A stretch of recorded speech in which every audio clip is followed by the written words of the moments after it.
In the quaint, snow-covered town of Ashwick, winters were serene, marked by white-draped trees and cozy cabins. The townsfolk took pride in their community, where everyone knew everyone. But one fateful December, a series of events forever changed the idyllic perception of Ashwick. Every year, Roger, a retired veteran, volunteered to clear the streets with his snowplow. Roger was reliable and had a warm rapport with the townsfolk. One evening, amidst a particularly heavy snowstorm, Roger began his usual route. His large, orange snowplow lumbered through the blizzard, the headlights cutting through the thick flurries. As the storm grew fiercer, he noticed something odd, a figure standing in the middle of the road. Roger honked his horn, expecting the person to move. But the figure remained still, its silhouette strange and angular. Frustrated, he stepped out of the plow, the biting cold slicing through his coat.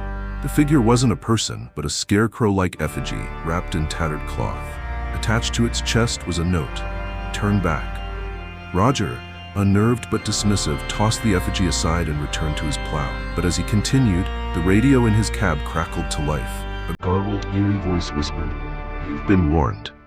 Thinking it was a prank, Roger ignored it and pushed on. The next morning, Roger's snowplow was found abandoned at the edge of the woods, engine still running. Roger was nowhere to be seen. A search party was quickly organized, but the storm made the task near impossible. Days passed, and Roger remained missing. Locals began reporting strange occurrences. Children's snowmen were disassembled and rearranged into grotesque shapes. Footprints appeared in the snow, leading to nowhere. Then a chilling discovery was made. Roger's jacket was found hanging from a tree, shredded and frozen solid. Clutched in the pocket was another note. He didn't listen. Weeks later, as the snow began to melt, hikers stumbled upon a macabre scene deep in the woods. Roger's body was found encased in ice, his face twisted in terror. Around him were more scarecrow-like effigies, all facing his frozen corpse. No footprints led to or from the area, leaving investigators baffled. The townsfolk whispered of a curse that had plagued Ashwick generations ago, involving a reclusive farmer who had been wronged and driven to madness. He vowed revenge on anyone who disturbed his land.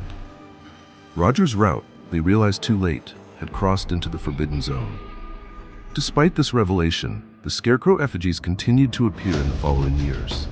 They'd show up during heavy snowstorms, always in places that made people uneasy, by a child's bedroom window, outside a church, or lining the main road. Ashwick's reputation began to falter as travelers avoided the town entirely. Legends grew, and the scarecrows became a dark symbol of fear. To this day, no one dares drive a snowplow near those woods, and the once thriving town of Ashwick is now little more than a ghost town.